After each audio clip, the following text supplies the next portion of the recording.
The sun was barely rising when I stepped out onto the villa's terrace.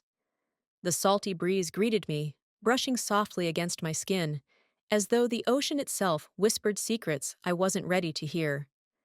The sky was a palette of pale pinks and oranges, but my eyes weren't drawn to the horizon. There he was, Anthony, emerging from the water like he belonged to it. His hair clung wetly to his forehead, and his chest glistened under the early light. There was something mesmerizing about the way he moved, effortless yet commanding. I was no stranger to beauty. I lived a privileged life, surrounded by elegance, but Anthony's presence hit differently. He caught me looking. "Morning, Clara," he called out, flashing a grin that was both boyish and audacious. "Care to join me?" I laughed softly, hoping it came off casual rather than flustered. Not a chance. Too cold. He walked closer, dripping water with each step, as if he was challenging the wooden deck to keep its composure. "It's refreshing," he replied, his tone teasing. "Better than coffee." His words hung between us like a net meant to catch more than just fish. I shrugged and leaned on the wooden railing, trying to appear indifferent. "Some of us need coffee and warmth. Not everyone is invincible like you." Anthony tilted his head, as though reading into my words more than I intended. "Suit yourself." With that, he picked up a towel and began to dry off, his movements slow and unhurried, almost as though he knew I was still watching. I felt the faintest twinge of something, dangerous and thrilling, curl in the pit of my stomach. I shook it off and returned inside, brushing away stray thoughts as easily as I smoothed out my dress. The morning routine was supposed to center me, not unravel me. By the time I reached the dining room, Jonathan was already seated with his newspaper. He looked up and smiled, his face lighting up with that familiar steadiness. "Good morning, darling." "Good morning," I replied, brushing a hand over his shoulder as I passed. Jonathan had always been the dependable one, the rock in my life. But sometimes rocks felt cold. Anthony appeared moments later, freshly showered and dressed, but still carrying that residual glow from his swim. I forced myself not to track his every move. The conversation over breakfast was as predictable as the spread: eggs, toast, and small talk about plans for the day. Jonathan mentioned something about needing to handle a work call later that afternoon, and I nodded absent-mindedly. But beneath the table, where no one could see, I clenched my hands into fists. Every smile, every glance, felt like a game I didn't know the rules to.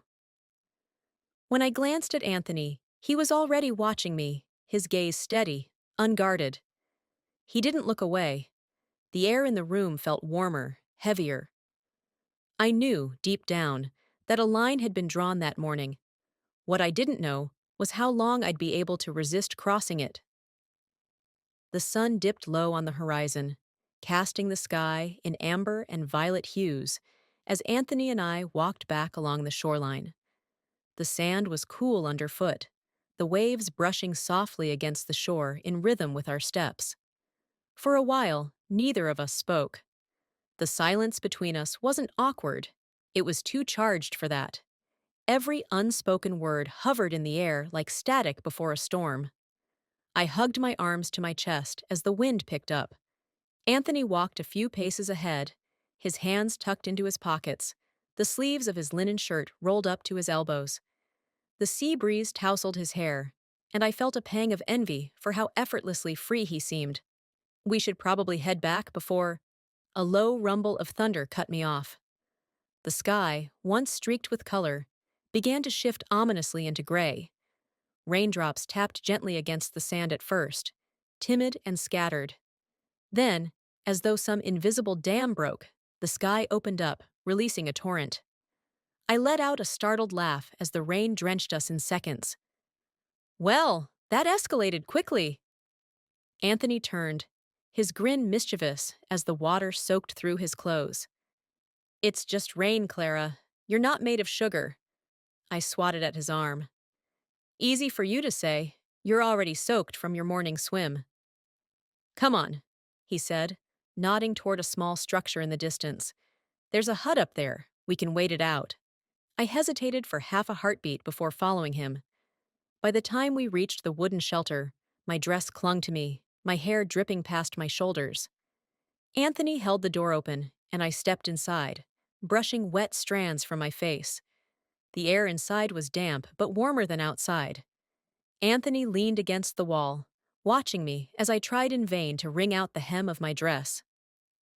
"You look like you just survived a shipwreck," he said with a smirk. I rolled my eyes. "Charming!" He took a step closer, his expression softening. "I meant it in a good way." The rain pounded against the roof like a heartbeat, steady, relentless. The sound filled the small space, making the world outside feel distant and insignificant. I felt his gaze before I met it. There was no teasing now, no smirk to deflect the weight of the moment. "You know," he said, his voice low, almost conspiratorial, "it's like the rain wanted this to happen." "Wanted what?" My words came out quieter than I intended. He smiled, the corner of his mouth lifting. "For us to be here, just like this." I should have looked away. I should have laughed it off, made some excuse. But instead, I stood rooted to the spot, heat rising beneath my skin despite the chill of the rain. Anthony reached out slowly, brushing a strand of wet hair from my cheek. His fingertips barely grazed my skin, but the contact sent a shiver down my spine. My breath caught. I don't know who closed the distance first. Maybe it was both of us, drawn by something stronger than reason or will. The space between us dissolved, and before I could think, his lips were on mine. Warm, firm, and utterly consuming. The world outside seemed to dissolve with the rain. There was nothing but the press of his mouth, the weight of his hands as they rested on my arms, grounding me in something dangerous and exhilarating. The kiss wasn't rushed or frantic. It was deliberate, slow, like we both knew this was crossing an unspoken line, and we wanted to feel every second of it. When we finally pulled apart, the reality of what had happened hit me like a wave. The guilt sank in almost immediately, thick and suffocating. I took a step back, pressing a trembling hand to my lips as though trying to erase the evidence. "This!" My voice cracked. I swallowed hard. "This was a mistake." Anthony didn't look away. His eyes searched mine, but he didn't argue. He didn't apologize either. Outside, the rain began to let up, its fury spent.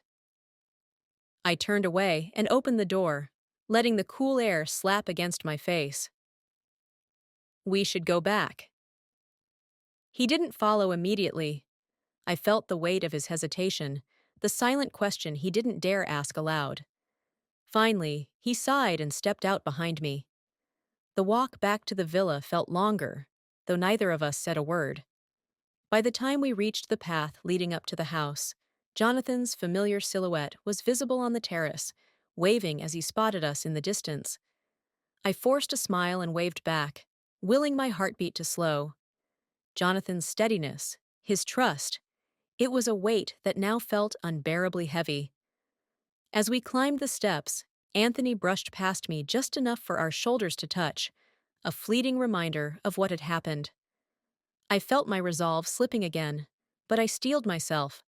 By the time I stepped through the door and into the warmth of the villa, I was already rehearsing the lies I'd need to tell myself to survive the night. But no matter how many lies I told, I knew the truth. Some lines, once crossed, can never be undone. Dinner was set on the terrace, the warm glow of lanterns casting soft light over the table. The evening air smelled of grilled vegetables and salt water, a familiar and comforting scent. Jonathan poured me a glass of wine, his face as serene as ever. "Tomorrow, I'll need to take a few calls in the morning," he said as he set down the bottle. "But after that, we can head into town. Maybe look at some local art galleries." I smiled and nodded. "That sounds wonderful." My voice was calm, steady, the voice of a devoted wife, but my heart felt like it was beating too loudly, betraying the storm beneath my skin. Anthony slid into the chair directly across from me, casually stretching out his legs as though there wasn't a knife's edge of tension between us. His shirt was slightly unbuttoned, and his tan skin caught the fading sunlight. He picked up his fork, twirling it between his fingers, before meeting my eyes with a slow, deliberate look. It was nothing anyone else would notice, but to me, it felt like a shout in a silent room. I forced myself to look at Jonathan as he continued talking about the town's markets and small cafes, but I could feel Anthony's gaze, steady and unyielding. Clara? Jonathan's voice broke my train of thought. I blinked. Sorry, what was that? He chuckled, leaning closer. You're somewhere else tonight. What's on your mind? I smiled tightly and reached for my wineglass. Just tired, I think. The sun took a lot out of me. Jonathan nodded, satisfied with my answer, but Anthony's smirk deepened, barely perceptible. He knew the truth. He always did. And that made it worse. The next morning, the villa was quiet, bathed in soft morning light. Jonathan had gone to his study for an early conference call, and I found myself alone in the living room, absently rearranging books on the coffee table to keep my hands busy. The sound of bare feet on the tile caught my attention before I saw him. Anthony stood in the doorway, his hair tousled, a casual confidence radiating from him like heat. Morning, he said, his voice still rough from sleep. I murmured a greeting and turned back to the books. But when I reached for the next one, our hands brushed. A simple touch. A second of contact. But it hit me like a surge of electricity. My pulse quickened as his fingers lingered just a fraction longer than necessary. The room seemed to shrink, and for a brief moment, there was only the warmth of his skin and the way my breath caught in my throat. I pulled my hand away too quickly, as though burned. Excuse me, I muttered, stepping past him with all the grace I could muster. I barely made it to the kitchen before I gripped the countertop, trying to steady myself. My emotions churned like waves in a storm. Fear, guilt, longing, all tangled into something I could no longer control. That night, I made up my mind. I needed to ground myself again, to find my way back to the stability I had built with Jonathan. I reached for him after dinner, took his hand as we sat together on the couch. He looked surprised but pleased when I led him upstairs to the bedroom. His touch was familiar, practiced, the touch of a man who knew me inside and out. But that was the problem. Jonathan's hands were steady, reliable. They didn't tremble with need. His kiss was warm but measured, filled with affection but not fire. I closed my eyes and tried to lose myself in him, in the security of what we'd built together. But behind my closed lids, all I saw was Anthony. The storm in his gaze, the feeling of his breath so close to mine. Jonathan whispered something soft, something loving, but the words barely registered. I felt like a puppet, my body responding out of habit rather than passion. When he pulled me closer, I forced a smile against his shoulder, though the ache in my chest was unbearable. Afterward, Jonathan fell asleep quickly, his arm draped over me in a way that felt more like a blanket than an embrace. I lay awake, staring at the ceiling, the sound of the waves outside, the only companion to my restless thoughts. I wanted this to be enough. I wanted it desperately. But as I lay there, trapped between the safety of Jonathan's love and the chaos Anthony had awakened in me, I knew the truth. I was losing myself. And the worst part was, I wasn't sure I wanted to stop. The morning sun filtered through the windows, casting long golden beams across the living room floor. Jonathan was adjusting his shirt collar in front of the mirror, his phone buzzing with messages from local organizers. He turned to me, his face soft with familiarity. I won't be long, he said, leaning in to kiss my cheek. Just a quick meeting. I nodded, smiling the way I always did, but my mind was already somewhere else, or rather, with someone else. When the door closed behind him, the villa felt suddenly vast and empty. I exhaled slowly, letting the quiet wrap around me like a fragile cocoon. But then, I heard the shuffle of footsteps, and Anthony appeared, barefoot, wearing a loose white shirt and shorts. His presence filled the space with unspoken tension. "Looks like it's just us," he said, his tone casual, but his eyes anything but. I hesitated, my instincts screaming to avoid this, but I forced a calm breath and nodded. "Want to walk by the water?" He smiled, a small, knowing curve of his lips. "Sure." We stepped outside, and the soft sand cradled our feet as we walked side by side. The waves rolled gently onto the shore, hissing as they met the earth. I told myself to stay focused, to keep the conversation light. "You've been coming to this villa for a long time?" I asked, hoping to break the silence. He glanced sideways at me. "Since I was a kid, but it never felt this complicated before." My heart thudded painfully in my chest. I kicked at a shell embedded in the sand, watching as it tumbled into the water. "It doesn't have to be complicated, Anthony." He stopped walking, forcing me to stop too. The sunlight glinted in his eyes, making them seem impossibly bright. "It already is," he said quietly. "And you know that as well as I do." I clenched my fists at my sides, feeling the grains of sand slip between my fingers. "This has to stop." The words came out firmer than I expected, but the moment I said them, my voice softened. It's too dangerous." Anthony's gaze didn't waver. "Then let me ask for one thing." He stepped closer, his voice low enough that the sound of the waves almost drowned it out. "One last moment. Just us. After that, I swear, I'll let go."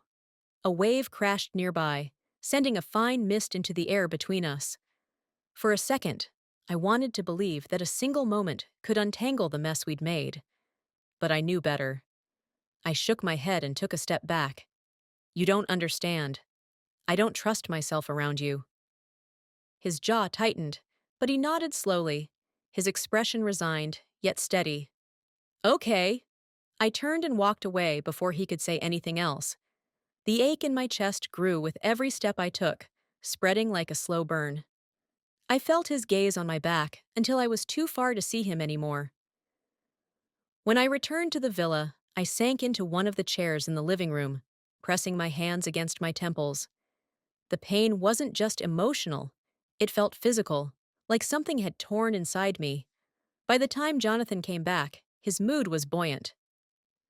"The meeting went better than I expected," he said, sitting beside me. He reached for my hand, his thumb tracing lazy circles over my knuckles. "We could head into town later, celebrate a little." I smiled, but it felt hollow. My reactions, once genuine, now felt rehearsed. "That sounds perfect," I murmured, though my voice lacked warmth. Jonathan didn't seem to notice, but the guilt only made it worse.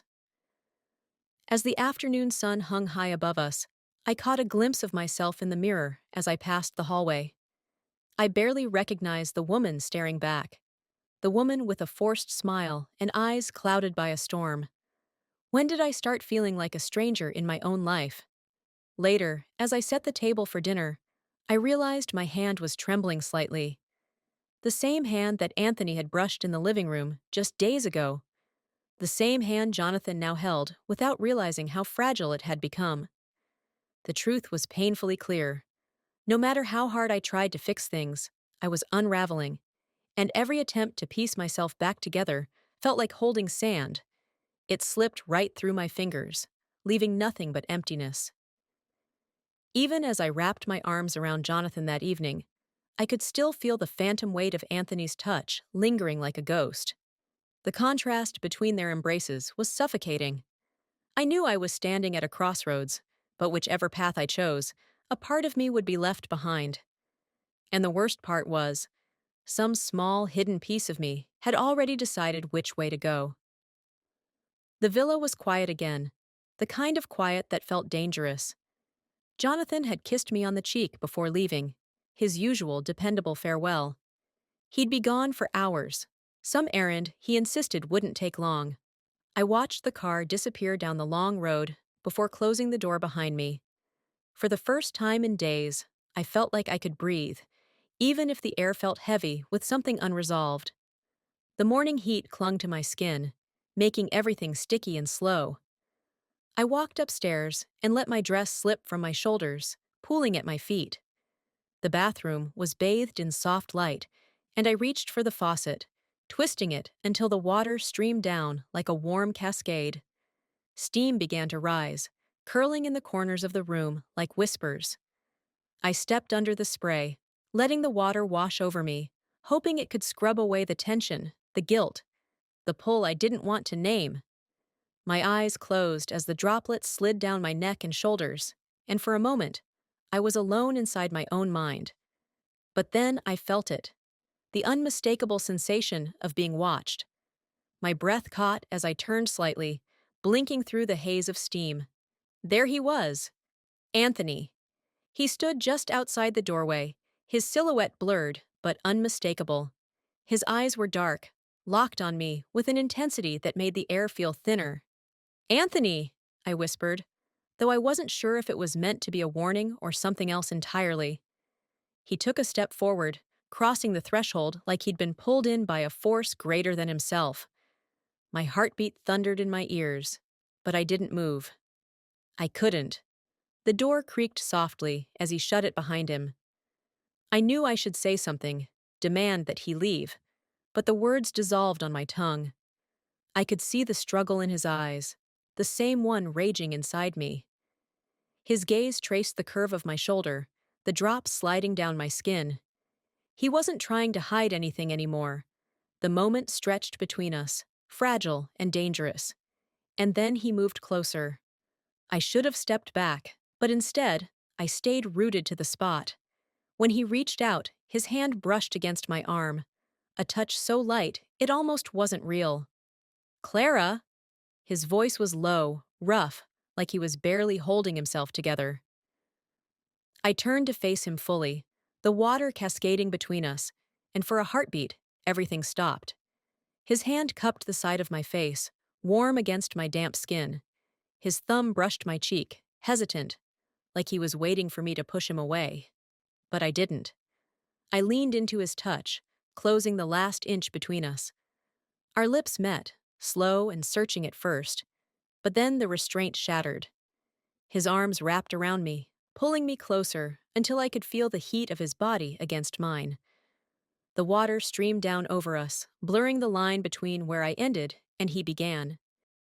Every kiss, every breath felt like falling, deeper, further, into something I couldn't climb out of. His hands traced the curve of my back, my shoulders, like he needed to memorize every inch of me. Time slipped away, lost in the sound of rushing water and the pounding of my heartbeat. The weight of everything, our choices, our fears, melted in that moment. But beneath the euphoria, something darker stirred. I knew this wasn't freedom, it was surrender. We had crossed a line that couldn't be undone. When I finally pulled away, the room felt quieter somehow. I met Anthony's gaze, searching for answers in his eyes, but all I found was reflection, my own desire, mirrored back at me. I reached for a towel, my fingers trembling as I wrapped it around myself. Anthony stayed still, as though unsure of how to move now that the moment had passed. My voice broke, barely above a whisper. I couldn't finish the sentence. I wasn't sure what I was trying to say.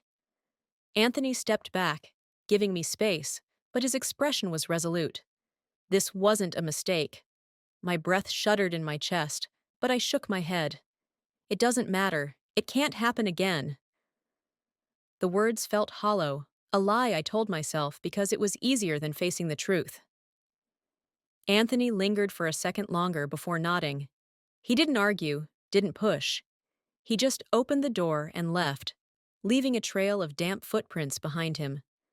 The silence after he was gone felt deafening. I pressed my palms against the cool tiles, trying to steady myself. The guilt weighed heavier now, pressing down until I thought I'd break under it. But the worst part was, even as the water continued to run down the drain, all I could think about was the way his touch felt like home. The following days passed like a blur, each one heavier than the last. I avoided Anthony at every turn, finding excuses to leave the room whenever he entered. I forced myself to stay close to Jonathan, clinging to the routine we'd built as though it could patch the growing fractures within me. At breakfast, I laughed at his jokes. I commented on the news headlines he read aloud. I played the role of a loving wife so well, I almost believed it myself, until I caught a glimpse of Anthony leaning casually against the kitchen doorway, a glass of water in hand. His gaze locked on me with quiet intensity. My throat tightened, and I looked away too quickly, my smile faltering for just a second. Jonathan noticed. He always did.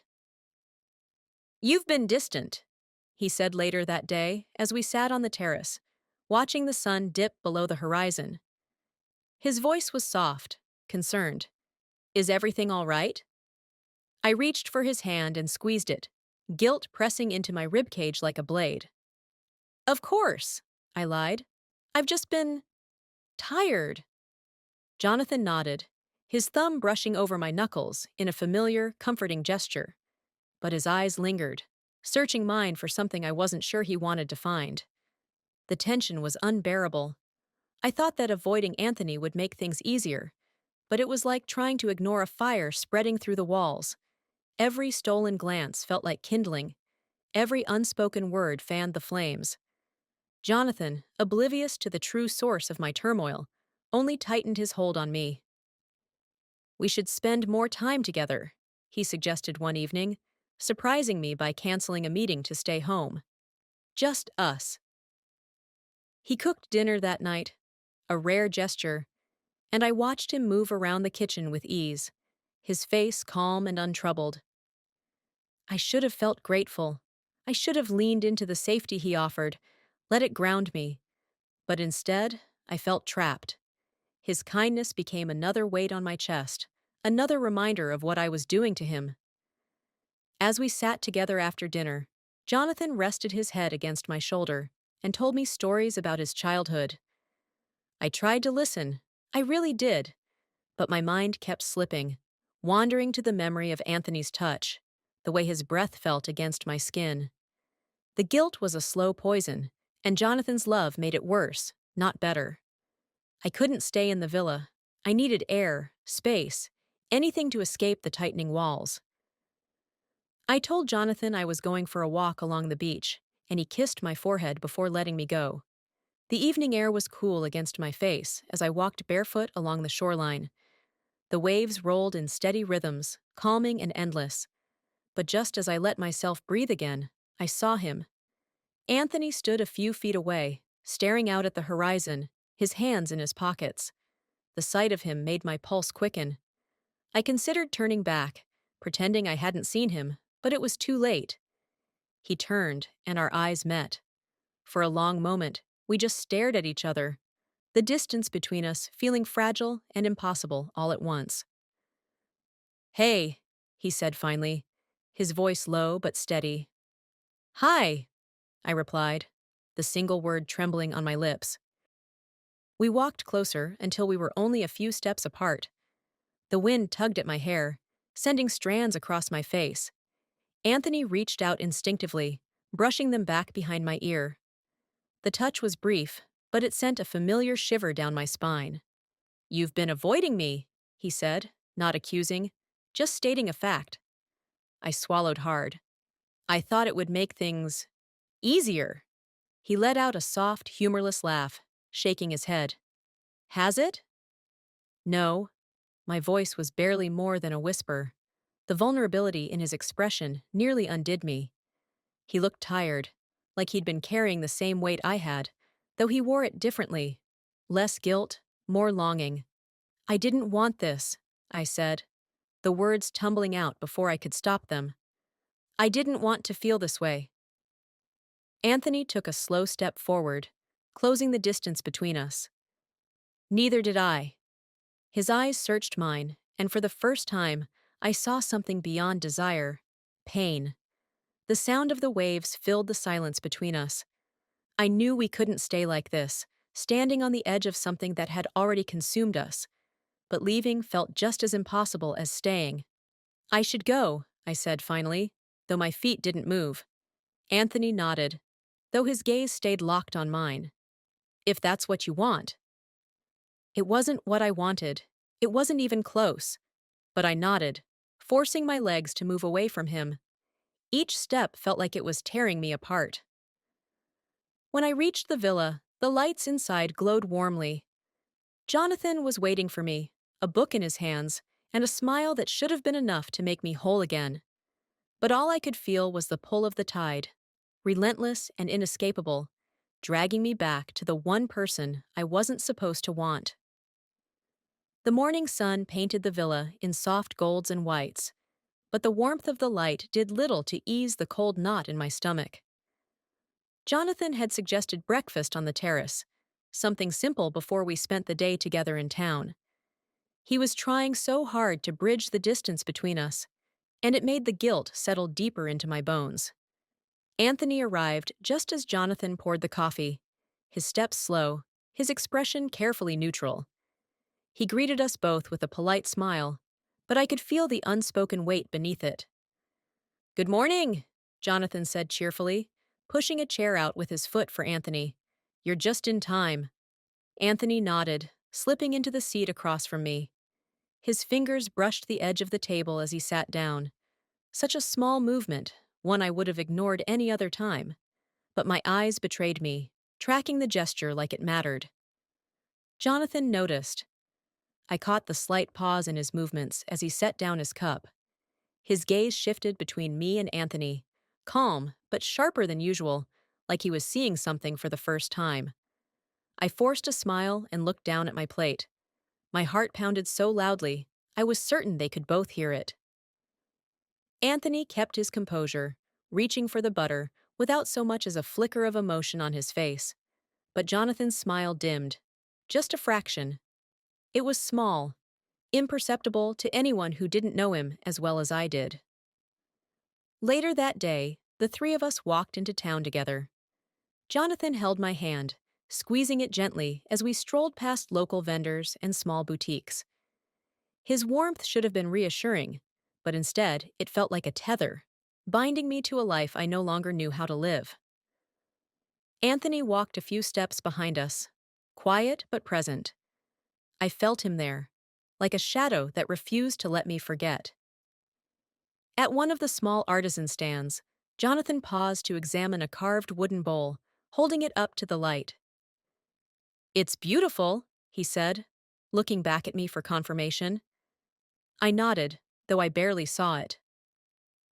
My focus drifted again, to the space just beyond Jonathan, where Anthony stood with his hands in his pockets, watching me with that same quiet intensity. Our eyes met, just for a second. But Jonathan saw it.